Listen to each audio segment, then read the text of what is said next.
The neural interface burns like liquid fire as I force my consciousness into the recording matrix, each pulse of energy searing through my damaged neural pathways. My name is Vorthak, though the humans gave me a different title during those blood-soaked campaigns that changed everything we thought we knew about warfare. They called me Deathbringer. For 8 brutal cycles, I commanded the Imperial Warfleet's assault divisions. It's witnessing horrors that would shatter the minds of lesser species. What I'm about to tell you will haunt me until my atoms scatter. Across the void, we thought humans were prey. We were catastrophically wrong. Picture this. You're the apex predator in a galaxy where conquest is as routine as breathing. You've devoured 17 star systems, absorbed 43 different species. Your tactical algorithms have never failed, not once. Then you encounter a small blue world in an unremarkable solar system inhabited by bipedal creatures who can't even achieve faster than light travel. What could possibly go wrong? Everything. The first massacre was at their mining colony on Titan. Our warships dropped from hyperspace like metallic thunder, their hulls gleaming with the promise of another easy victory. I stood on the bridge of my flagship watching our tactical displays light up with target markers. Expected the usual scenarios: screaming civilians fleeing in primitive shuttles, desperate evacuation attempts, maybe some pathetic resistance before the inevitable slaughter. Our database showed humans as fractured, constantly fighting among themselves, driven by primitive emotions and tribal loyalties. Instead, we found something that froze our blood: silence complete. Absolute silence that stretched across the void like a held breath. No ships fleeing in panic, no distress signals flooding the communication channels, no life signs on our sensors. It's just floating debris scattered across the orbital lanes. Chunks of metal and composite materials that seemed almost ... arranged. Too deliberate, too precise. Commander Vetmer, a veteran of 12 successful conquests, stood beside me, studying the displays. His 4 eyes narrowed as he processed what we were seeing. Perhaps they fled before our arrival, he suggested, though doubt crept into his voice. Our intelligence had shown a thriving mining operation with over 50,000 humans just cycles before. But where had they gone? Take us closer, I ordered, my instincts screaming warnings I couldn't yet understand. Full tactical sweep. Want to know what happened here? That's when hell erupted around us. The debris came alive with murderous intent, revealing the first glimpse of human tactical genius that would reshape our understanding of warfare forever. What we had dismissed as wreckage suddenly blazed with engine fire as hidden power cores ignited like sleeping dragons awakening.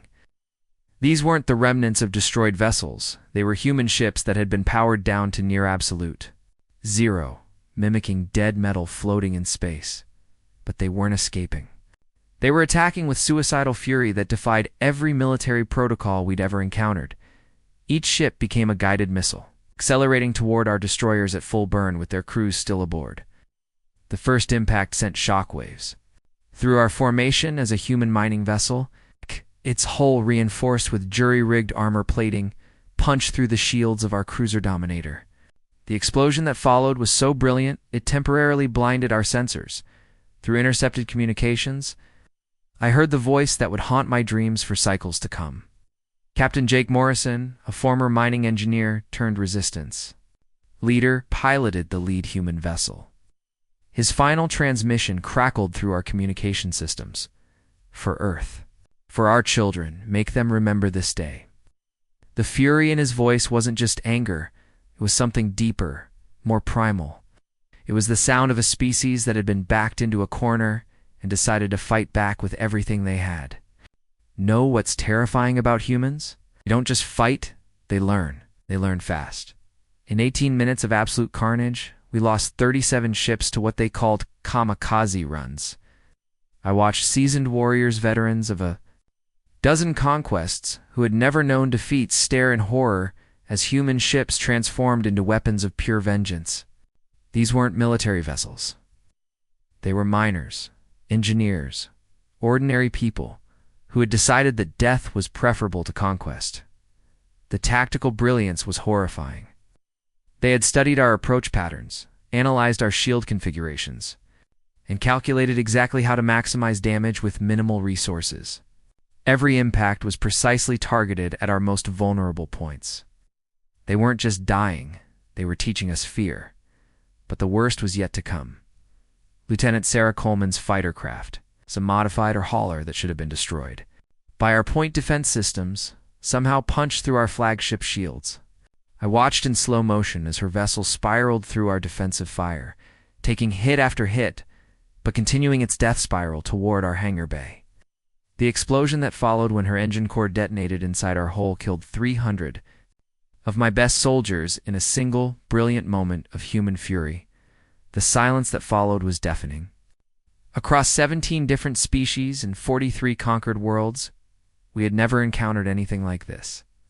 Species fought for survival, yes, but they fought to live. These humans were fighting to beyond, taking as many of us with them as possible. That's when I realized we weren't hunting animals. It awakened something ancient and terrible, a species that would choose death over slavery. And that choice would become our nightmare.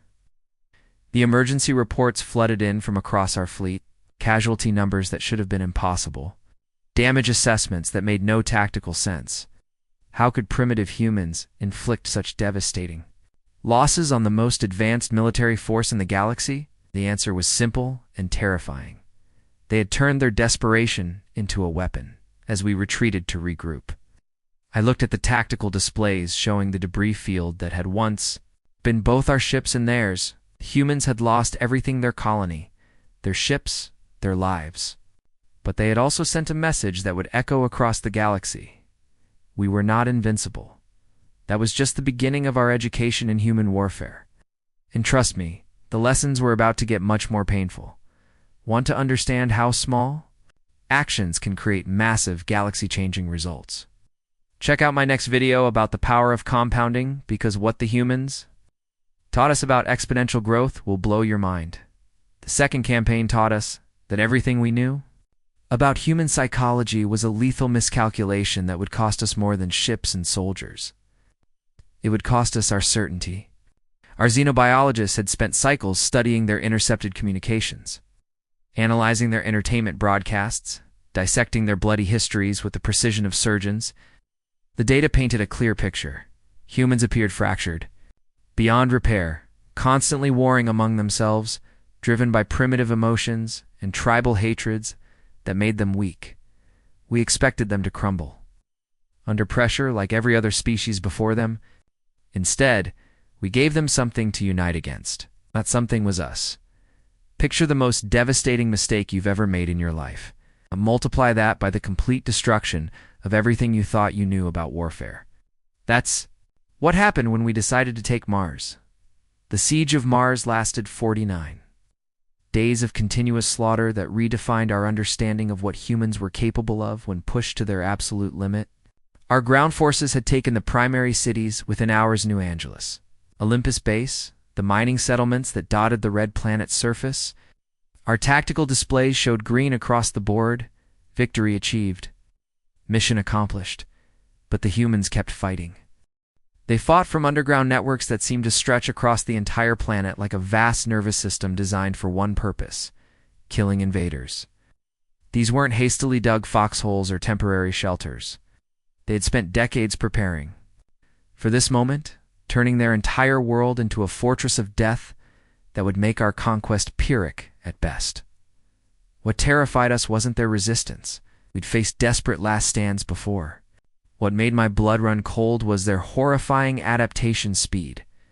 Every tactic we used, they found counters for within hours. Not days, not weeks. Our plasma weapons, the pride of Imperial engineering, designed to cut through any known armor. They developed reflective plating using salvaged materials from their own destroyed vehicles. Crude, ugly, but devastatingly effective. The first time I watched our most advanced weaponry bounce harmlessly off jury-rigged human armor, I felt something I hadn't experienced in 8 cycles of conquest. Doubt. Our neural disruptors. Weapons that could scramble the brain patterns of any known species. They wore crude but effective dampening fields crafted from scavenged electronics and sheer human ingenuity. Our aerial superiority the cornerstone of Imperial doctrine? They learned to fight from tunnels so deep our sensors couldn't penetrate, emerging like phantoms to strike and vanish before we could respond. But here's what really kept me awake during those long Martian nights. It was their learning speed that made my blood run cold. A human would watch their companion die to our weapons, and within hours, sometimes minutes, they'd have developed new strategies to exploit weaknesses we didn't know we had. You want to know what real horror looks like? Let me tell you about Tommy Rodriguez.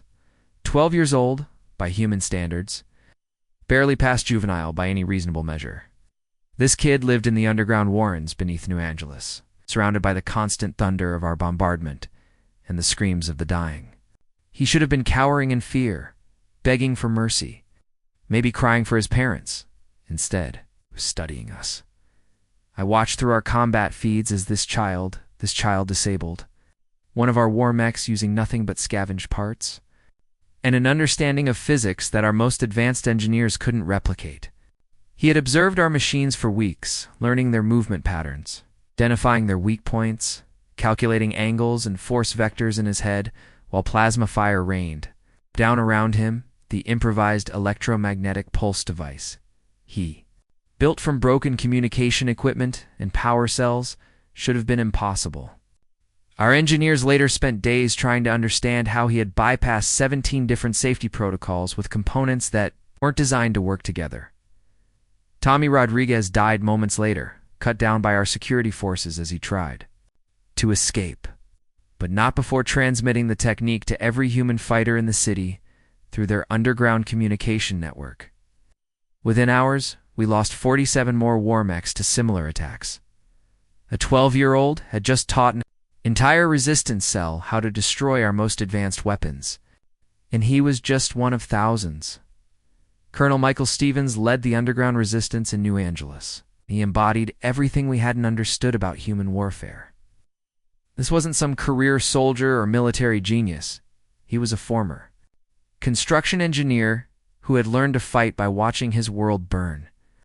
His forces turned our own technology against us, jury-rigging our equipment in ways that defied engineering logic but somehow worked with devastating effectiveness. They took our communication arrays and turned them into weapons. They used our own power cells to create improvised explosives. They even figured out how to hack our automated systems and turn our defense turrets against us. Every piece of technology we brought to Mars became a potential weapon in human hands. But here's what really broke our understanding of warfare. They treated knowledge like a weapon, and every death became a lesson for the living. We were fighting an enemy that grew stronger with each casualty. Think about that for a moment. In every previous conquest, casualties weakened the enemy. Deaths broke morale. Losses led to surrender. But humans had turned death itself into a force multiplier. Every fallen fighter became a teacher. Every failed attack became intelligence. Every defeat became data for the next assault. The resistance networks weren't just military, they were educational systems designed to distribute lethal knowledge faster than we could eliminate it. A human would die learning how to penetrate our armor, and within hours 100 others would know the technique. A fighter would discover a weakness in our formations, and before we could adapt, the entire resistance would be exploiting it.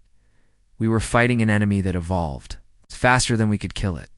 The psychological impact on our forces was devastating. My soldiers, veterans of dozens of successful campaigns, began to question everything they thought they knew about war. How do you fight an enemy that learns from every mistake? How do you defeat a species that turns every death into a victory? The answer, as we would learn over the next 49 days, was simple. Mars became our education in human adaptability, and the tuition was paid in blood, mostly ours.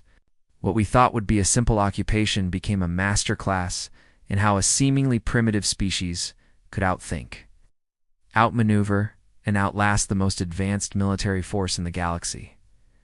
By the time we finally retreated from Mars, we had learned a terrible truth. We weren't fighting humans. We were fighting human ideas. And ideas, once planted, grow exponentially. Want to understand how small innovations can compound into massive advantages? My next video on the power of compounding will show you exactly how humans turn tiny improvements into galaxy-changing force multipliers that we never saw coming. The third engagement shattered our understanding of warfare entirely and introduced us to a nightmare we never knew was possible. We had taken Earth's major population centers within the first week of occupation. New York, London, Tokyo, Berlin, all fell to our superior firepower with minimal resistance. We established occupation zones, deployed our administrative protocols, and began standard cultural integration procedures. The humans appeared to have accepted defeat with the resignation we'd seen from dozens of other conquered species. Then they vanished into the shadows and became our worst nightmare, not fled, vanished. Entire populations melted away like morning mist, disappearing into wilderness areas, urban ruins, and subterranean networks we hadn't known existed. One day we were governing cities full of sullen but compliant humans.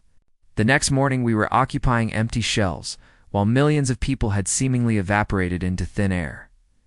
Here's what we didn't understand. They had been preparing for this war longer than we had been planning our invasion. While we spent cycles studying their military capabilities and infrastructure, they were building something far more dangerous, shadow civilization designed to outlast any occupation force. The resistance began with blood, and it never stopped flowing. Supply convoys would disappear without a trace, leaving only burnt wreckage and the bodies of my soldiers scattered across remote highways. These weren't random attacks. They were surgical strikes that targeted our most vulnerable supply lines with devastating precision.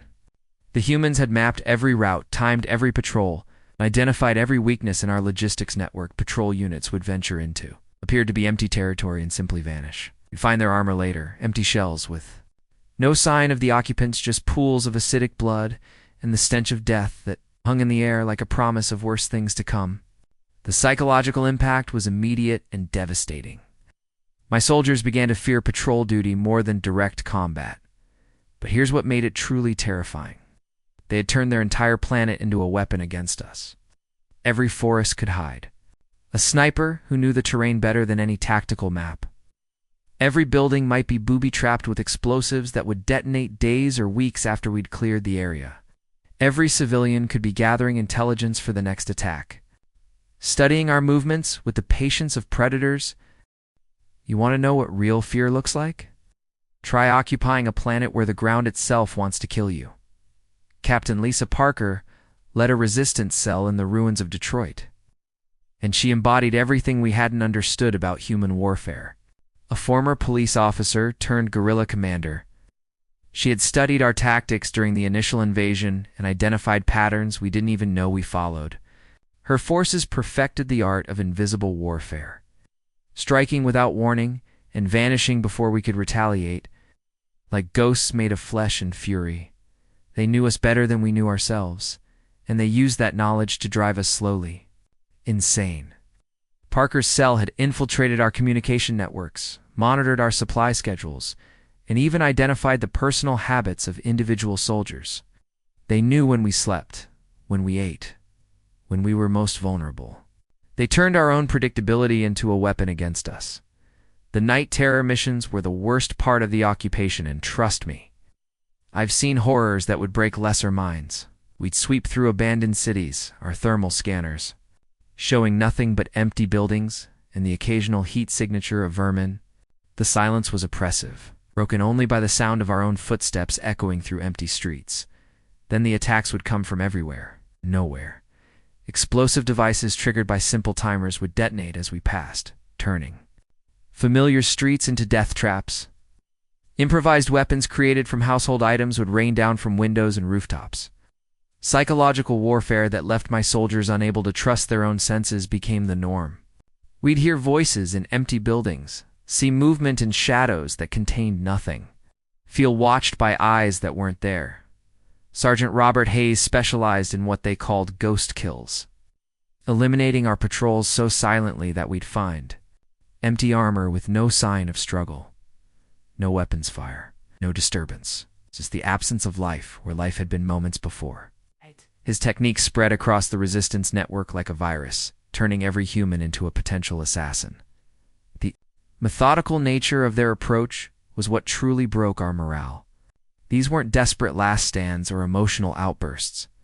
They studied us like specimens in a laboratory, learning our patrol patterns, our communication frequencies, our individual psychological profiles. They knew which soldiers were prone to panic, which commanders made predictable decisions under pressure, which units could be isolated and eliminated without raising immediate alarms. But here's what made it truly horrifying: their patience. They were willing to sacrifice everything: their cities, their infrastructure, their own lives, for the possibility that future generations might be free. They fought a war across time itself, planning operations that wouldn't pay off for months or years. I watched resistance cells sacrifice themselves to gather intelligence about our new defensive measures. They would launch suicidal attacks not to win battles, but to learn how we would respond. Every failed assault became data for future operations. Every captured fighter became a source of counterintelligence that would be used against us later. Humans had weaponized hope itself. They fought not for victory in the traditional sense, but for the chance that their children's children might live free. That kind of motivation doesn't break under pressure, it gets stronger. We began to understand that we weren't fighting an army. We were fighting an idea that had infected an entire species. The idea that freedom was worth any sacrifice. That resistance was not just possible, but inevitable. That no occupation could last forever if the occupied refused to accept it. The psychological warfare was relentless. It would leave messages in our occupied buildings, written in our own language, describing exactly how they planned to kill us. They would sing songs during their attacks, songs about freedom and resistance that our translators couldn't quite capture, but that filled us with inexplicable dread. By the 6th month of occupation, we had lost more soldiers to the resistance than we had during the initial invasion. Our supply lines were constantly under attack. Our communication networks were compromised. Our soldiers were suffering from what our medical officers called occupation syndrome, a form of psychological breakdown caused by constant stress and the inability to identify friend from foe. The humans had turned their defeat into victory by making victory impossible to maintain. They had created a form of warfare that consumed occupying forces like acid, slowly but inevitably. And the worst part? We were just beginning to understand what they were really capable of. I want to see how small acts of resistance can compound into unstoppable forces that change everything. Check out my next video on the power of compounding, because what these humans taught us about exponential growth will completely reshape how you think about creating change. The 4th engagement revealed the truth that haunts me still and shattered everything I thought I knew about the nature of warfare itself. We weren't fighting a species. We were fighting an idea that had taken physical form and refused to die, no matter how many bodies we piled upon it. Our psychologists had predicted that prolonged resistance would break human morale like it had broken every other species we'd conquered. Standard psychological warfare doctrine stated that after 6 months of occupation, any resistance movement would fragment into desperate, uncoordinated cells that could be eliminated one by one.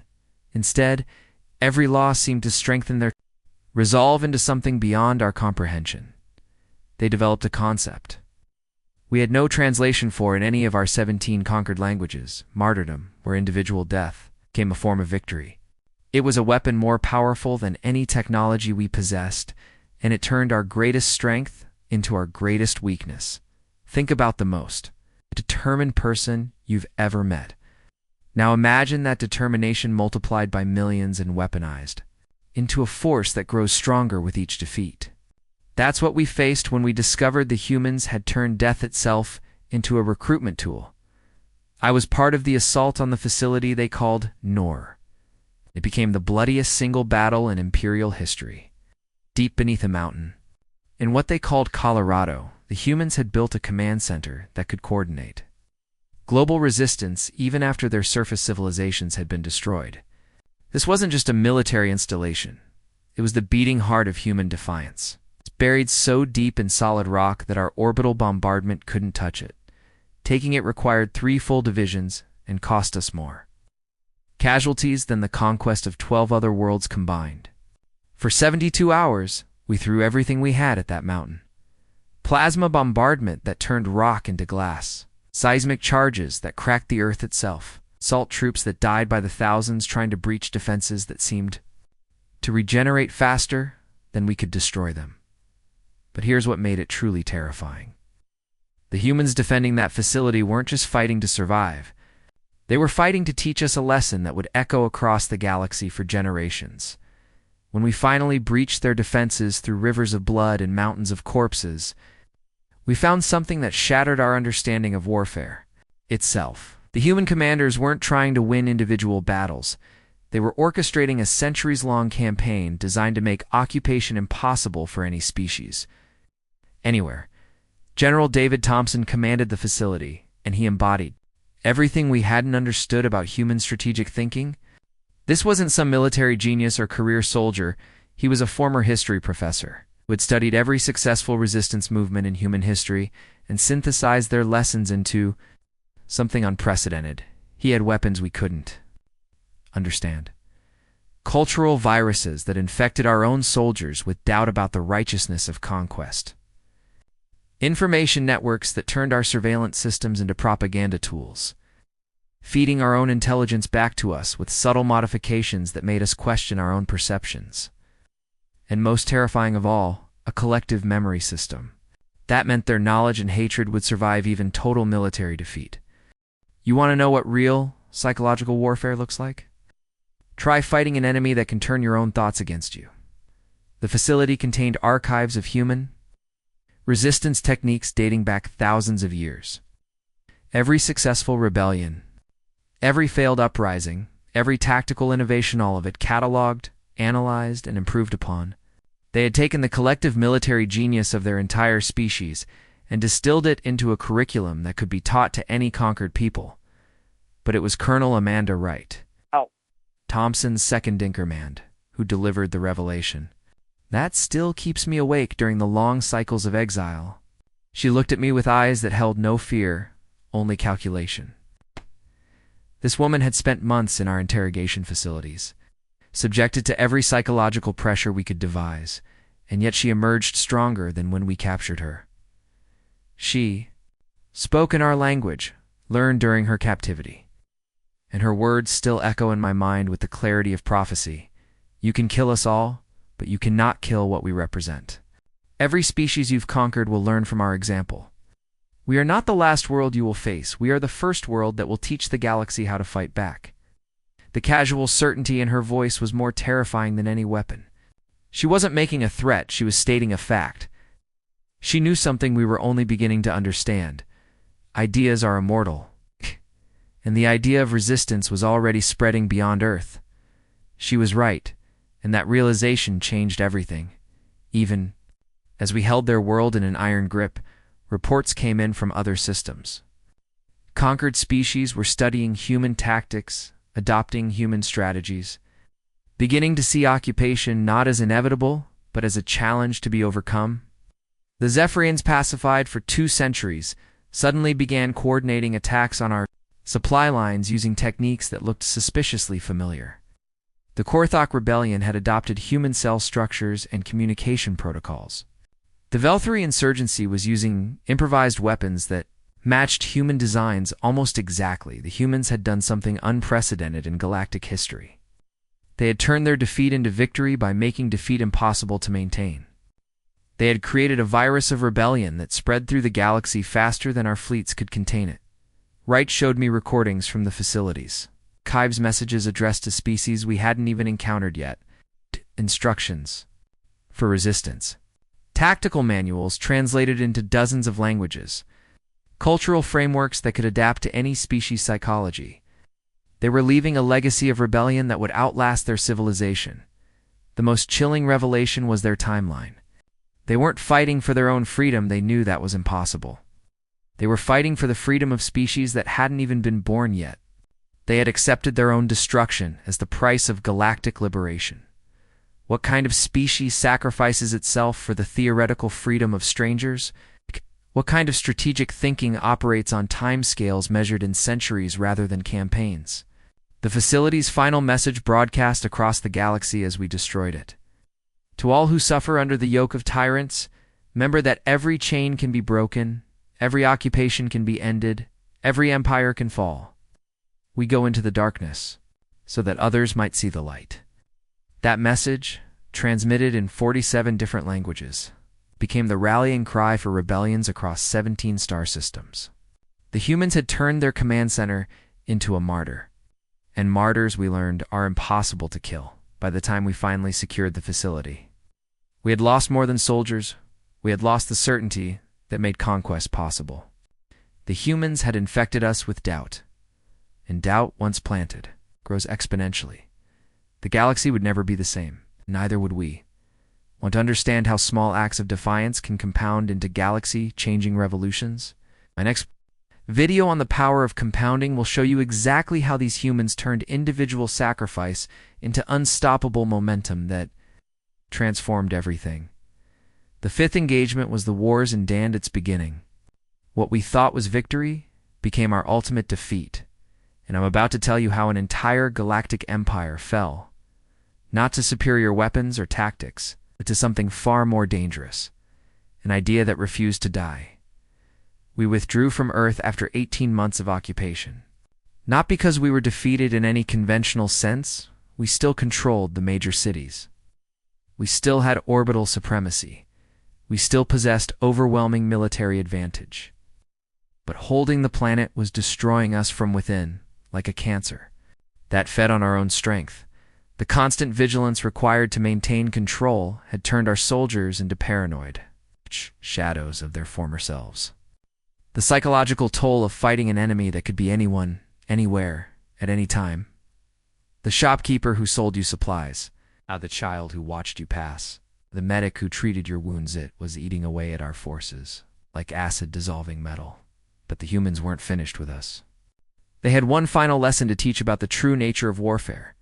They followed us home, not with ships or weapons, but with something far more dangerous: inspiration. The recordings of human resistance techniques, their philosophical frameworks, their tactical innovations, all of it had spread throughout our empire like a plague of rebellion that no quarantine could contain. You know what's more contagious than any virus? Hope, and the humans had given the galaxy hope. Major Scott Williams had created something viral during the resistance, a way of thinking about oppression that made it impossible to accept once you understood it. His manifesto, The Right to Die Free, became the blueprint for uprisings across 17 systems.